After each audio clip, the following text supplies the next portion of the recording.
In this world, there are two types of people, those with good opinions and those without. And as we know in this modern age, you can't be friends with someone unless you agree with every single opinion they have. But let's face it, some of us, we got some pretty bad opinions. I want you to know that there is a group of people who think that My Hero Academia was a good show.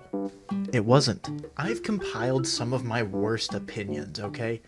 And I think it's time that I share them. Some of these might get a little bit spicy, okay? Some of these might get controversial. But at the end of the day, I'm right and you're wrong. And you know what, dude? I'm gonna get straight into it with potentially my most controversial opinion that I think I've ever f***ing had that it just pisses me off, okay? Elden Ring was not that good. Elden Ring was a great game. It is not a 96 out of 100. It f***ing is not. It isn't even the best game in its own series in the past 10 years. I played it on release day, I've replayed it once, and then I played it again for the DLC, and it can't even touch Bloodborne. It can't even touch it 1%. And I get it. There are people who are just gonna dick ride this game until they f***ing die. And that's okay. You can be wrong. That's perfectly acceptable. I'll just enjoy the better game personally. For some reason, FromSoft went from this excellent boss design of just relentless combos that have openings, clear and defined endpoints, to this fighting game style f***ing string system. Every goddamn boss in that game, at any given point, can just hesitate on a move until you press, and then instantly finish the string. It's so fucking stupid. It's poorly designed. On the difficulty spectrum, it's really not that fucking hard either. People just dick rode this game when it came out because it was the shit at the time, and it is wildly overrated. It's a great game.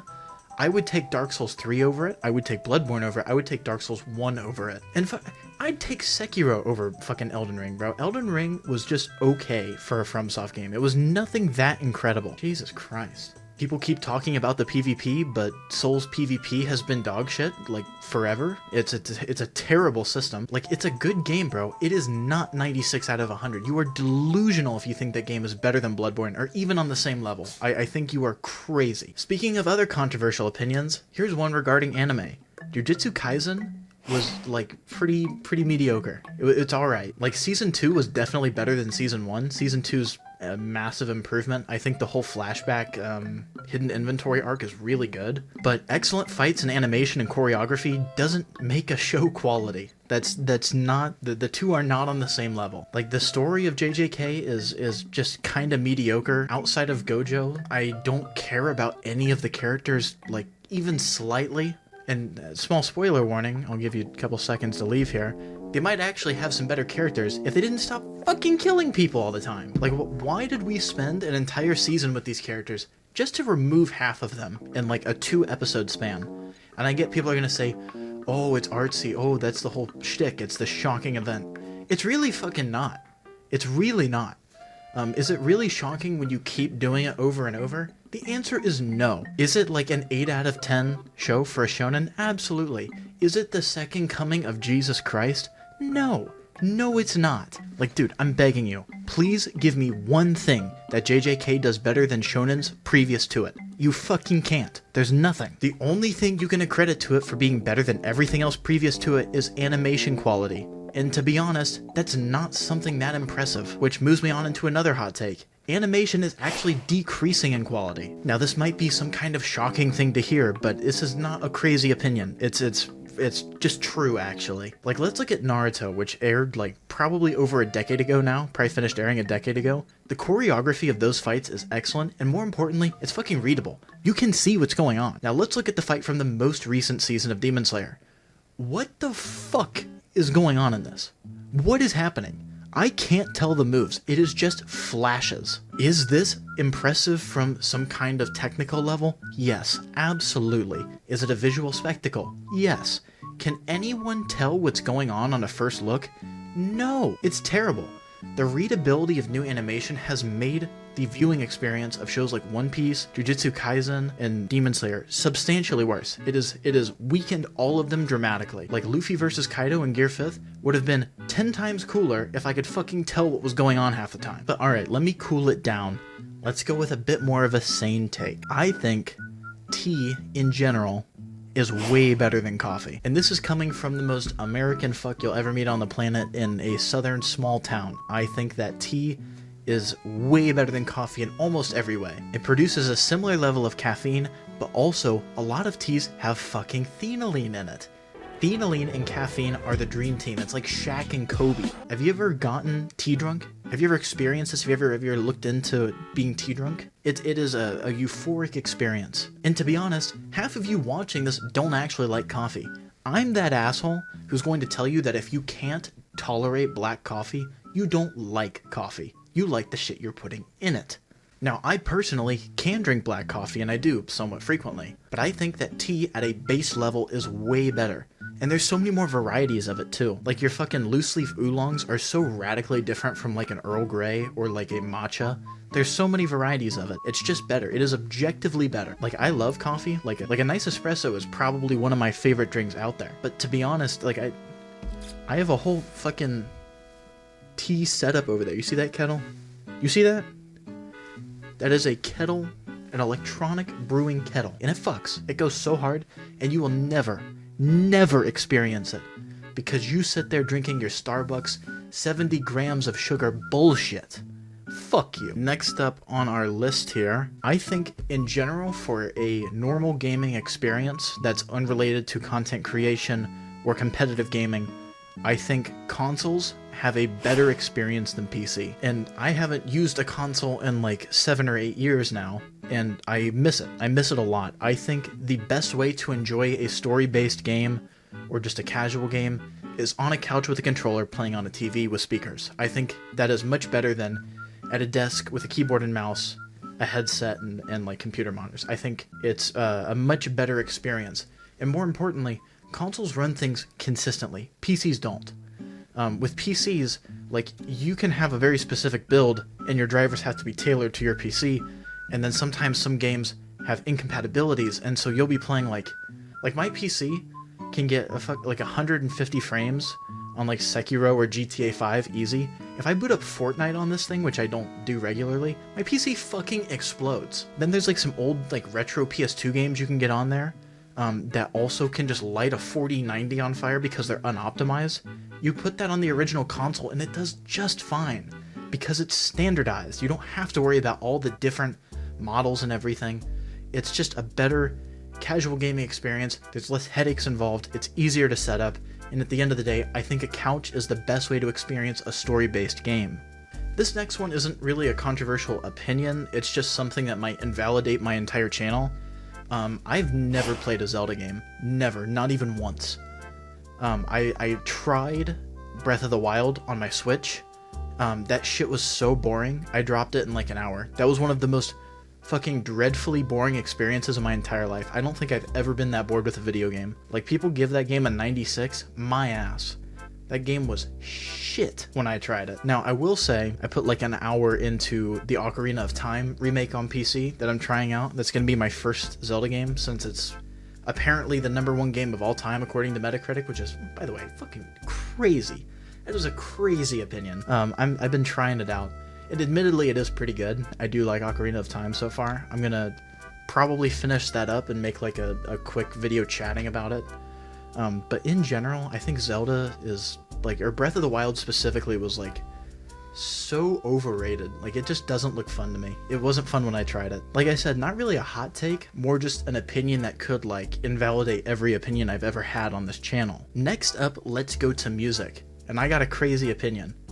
I think out of the entire grunge era of music, which was, like, what, early, like, late 80s to, like, mid 90s roughly, I think Nirvana was actually one of the weaker bands of that era. When you think of grunge in that era, you have Alice in Chains and fucking Stone Temple Pilots. Two bands that I think outdo Nirvana. We had a niche as well. The music's too different. I don't consider them in there. Soundgarden was better. I think every single neighboring band was just objectively better than Nirvana. Nirvana didn't play with a fucking click. Do you see that? Do you see that? That's called a guitar. I play it every once in a while. When I try to play a Nirvana song, and I fucking put on a metronome, I get off of the song, like, instantly. Do you know how annoying that is? To not be able to play a song because they didn't use a fucking click? Like, I get that that's a part of their sound. I don't give a fuck if that's a part of their sound. Make real music at some point. I'm begging you. So much talent on there just to make, like, a couple of 10 out of 10 songs, and then, like, 20 fucking 3 out of 10 songs. Like, Something in the Way has a good chorus. I'll give it that. The rest of that song is fucking ass. It's terrible. It is a terrible song. Terrible song. I'm putting it on now just to hate listen. Next up, this one might offend some people around my age. I think Rust is the most mediocre game on the planet.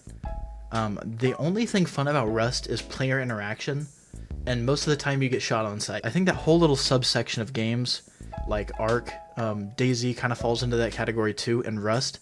These games that have just the worst mechanics of all time, terrible servers, fucking queue times. Who the fuck wants to sit in a queue to get into a server? With fucking Rust, half of the game is just logging on to be like, oh man, I got raided. There goes 12 hours of progress.